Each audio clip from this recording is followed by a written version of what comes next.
ایک وقت کی بات ہے کہ ایک دور دراز جنگل میں ایک خوبصورت جھیل کے کنارے ایک چھوٹی سی بستی آباد تھی۔ اس بستی کے لوگ محبت، امن اور سکون کے ساتھ اپنی زندگی گزارتے تھے۔ بستی کے قریب ایک پراسرار پہاڑ تھا جس پر ایک ظالم جادوگرنی رہتی تھی۔ وہ جادوگرنی بے حد طاقتور تھی اور اس کا دل پتھر جیسا سخت تھا۔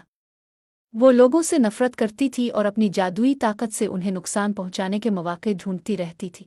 جادوگرنی کی بدصورتی اور ظلم کے قصے دور دور تک مشہور تھے اور لوگ اس کے خوف سے پہاڑ کے قریب جانے سے بھی ڈرتے تھے۔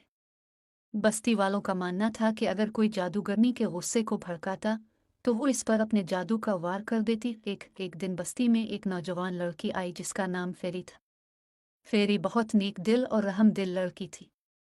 وہ اپنے گاؤں کو ایک خوفناک طوفان سے بچانے کے لیے نکلی تھی جس کا سامنا اس کے گاؤں والوں کو کرنا تھا۔ اسے معلوم ہوا تھا کہ اس طوفان کو روکنے کے لیے جادوگرنی کی مدد درکار ہے۔ فیری نے ہمت کی اور پہاڑ کی طرف روانہ ہوئی۔ بستی والوں نے اسے روکنے کی کوشش کی لیکن فیری کے دل میں عزم اور ہمت تھی۔ وہ پہاڑ پر چڑھ گئی اور جادوگرنی کی غار تک پہنچ گئی۔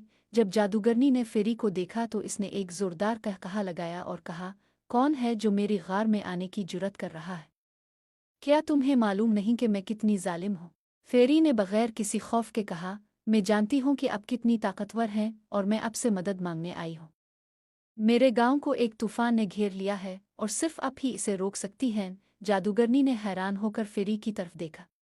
اتنے برسوں میں کسی نے بھی اس سے مدد مانگنے کی جرأت نہیں کی تھی۔ فیری کی معصومیت اور اس کے دل کی سچائی نے جادوگرنی کو حیران کر دیا۔